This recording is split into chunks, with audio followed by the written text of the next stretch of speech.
for your reporting and bringing that to us. Carol Leonnig with the Washington Post. Carol, thank you. And I commend folks to read the piece that just popped over on the Post.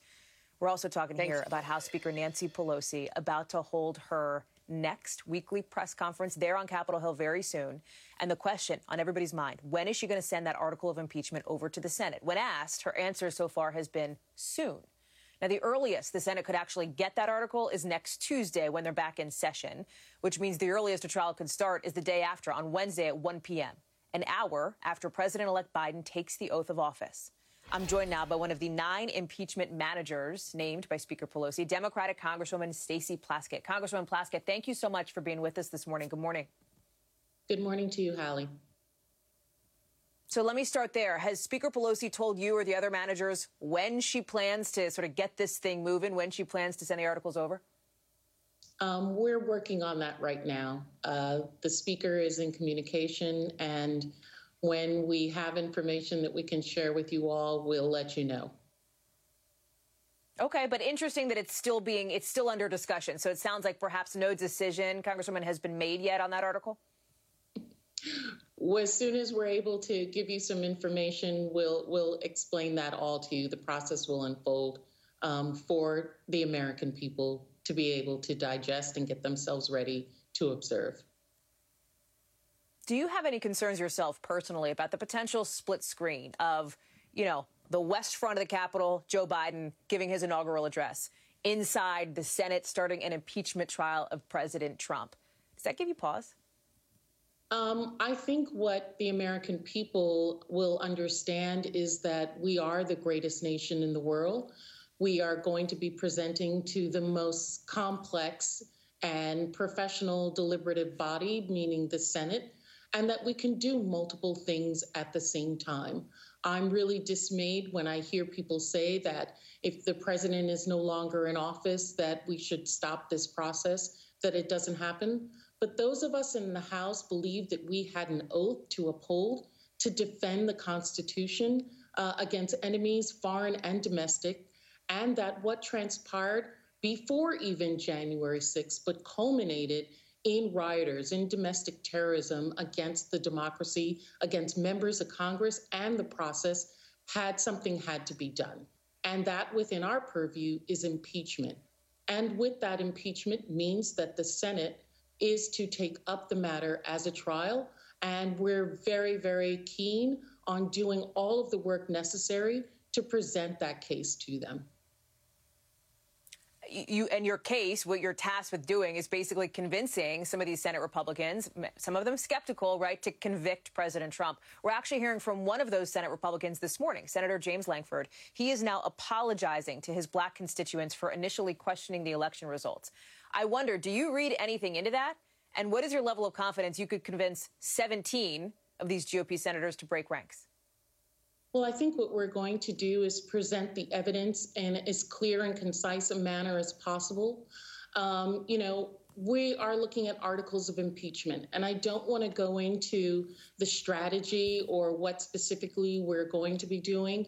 We're working as a team. The impeachment managers and the tremendous staff that we have are meeting continually, collecting evidence, and you'll see from the evidentiary documents that we present to the Senate what our arguments and what we are going to do. I would say for Senator Lankford, however, that I'm happy that he is willing to show some kind of the mindset that I think has infected so many of them in not following the hateful and in many times racist rhetoric of the president to say that he won by a landslide, the election was stolen, and that the reported results are somehow fraudulent.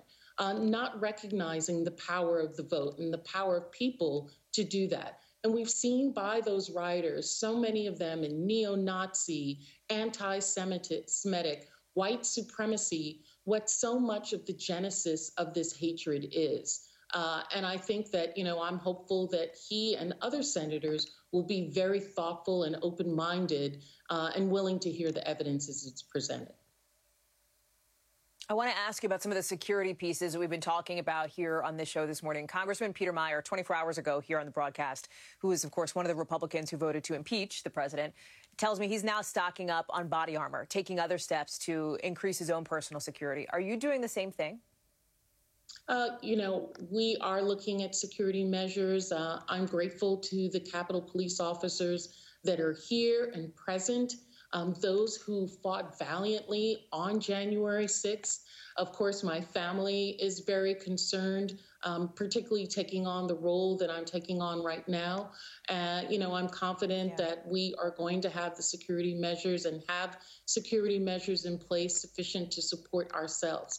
But Hallie, it's a real concern of members and their families. People forget at the end of the day that members of Congress are people, that we have children and husbands and wives. We live in homes like they do.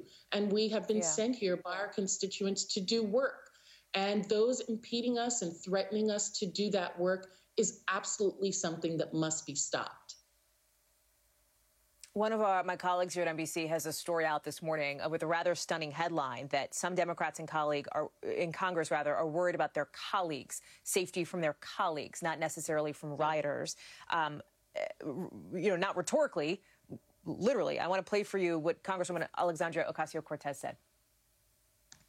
Because there were QAnon and white supremacist sympathizers and, frankly, white supremacist members of Congress. In that extraction point, I didn't even feel safe around other members of Congress. Congresswoman, do you feel safe around other members of Congress, around your colleagues? Well, I'm grateful for Nancy Pelosi, for the Speaker, saying that she will impose fines on members who do not follow safety protocols. But let me just say, Hallie, that I think that what we're seeing now is that we have a president who has drummed up this kind of hatred. It's always been there. This is not something that has not been a part of America's fabric. But he has allowed that those tensions, those racist tendencies to come to the forefront. And it has gone unchecked during his presidency. And what you are seeing now is that we members of the House are saying no more. And you're going to be called and you're going to be brought to the table for that. Those are the things that the president did on January 6th and has been doing throughout by telling Proud Boys to stand down and to stand by, to wait for his call. Well, he gave them that call for January 6th, and we're seeing that now.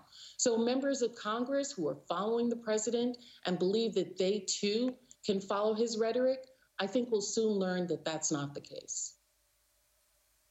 Congresswoman Stacey Plaskett, thank you so much for joining us. I know it's going to be a busy couple of weeks for you. We will see you soon at some point, timing TBD, on the floor leading that impeachment trial for the Democrats. Thank you again. Leading up to next week's inauguration.